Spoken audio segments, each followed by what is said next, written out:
Republican Senator Lindsey Graham of South Carolina, the ranking member on the Judiciary Committee, serves on the Appropriations and Budget Committees. And we thank you, Senator, very much for being with us today. Welcome.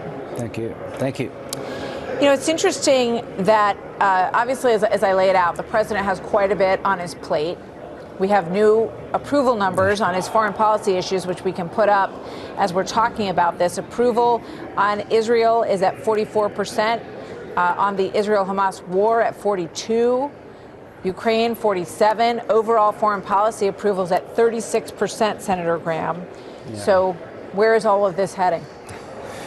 Well, number one, I want to help the administration to the extent I can. The question is, why is all this happening now? Weakness breeds aggression. Do you think Russia would have invaded Ukraine if Trump were president?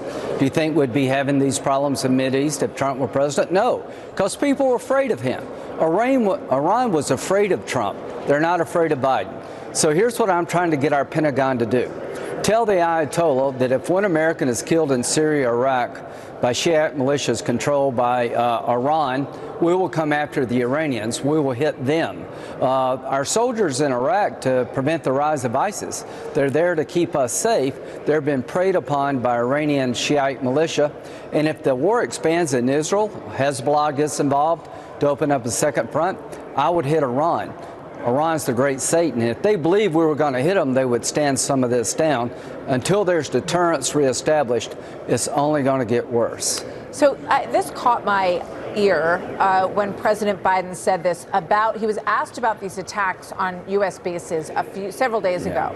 And here's what he said. Listen carefully at home to this. Watch. We have had troops in the region since 9/11 to go after ISIS and prevent its reemergence in the region, having nothing to do with Israel at all.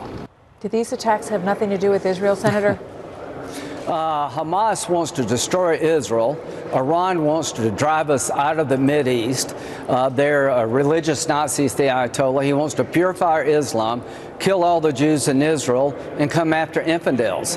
It all does fit together, Mr. President. Hamas is not a representative of the Palestinian people. They're religious Nazis. They're ISIS in another form. They want to kill all the Jews. This is a war of annihilation. Hamas wants to annihilate Israel. Israel needs to destroy Hamas. President Biden and his team need to put Iran on notice that if you attack Americans in Iraq and Syria, we're coming after you. You expand the war against Israel, we're coming after you. This don't ain't working. Nobody seems to be intimidated by the word don't. Here's what would intimidate the Iranians. Do what Trump did. Put them in your crosshairs. They'll stop this overnight if they believe we have the will to use capability to hurt them. They will stop only when they believe we will hurt them. Our deterrence has failed under Biden. It needs to be reestablished. And if Trump does get to be president in 2025, all this will stop in about a week. Yeah, that's a long way away, though, given how hot this situation is. And as you're talking, I'm reminded that current President Biden did not want to take out bin Laden. He was worried about that. Does he have the spine for this? And I only have about 40 seconds, Senator. Apparently, our enemy does not believe he has the spine for this. I want to help him. I can't help him unless he changes his policies. Everything he's done is bred more aggression. Mr. President, you need to up your game before it's too late. Okay. Senator Lindsey Graham, thank you very much, sir. Always good to have you with us. Thank you. Thank you.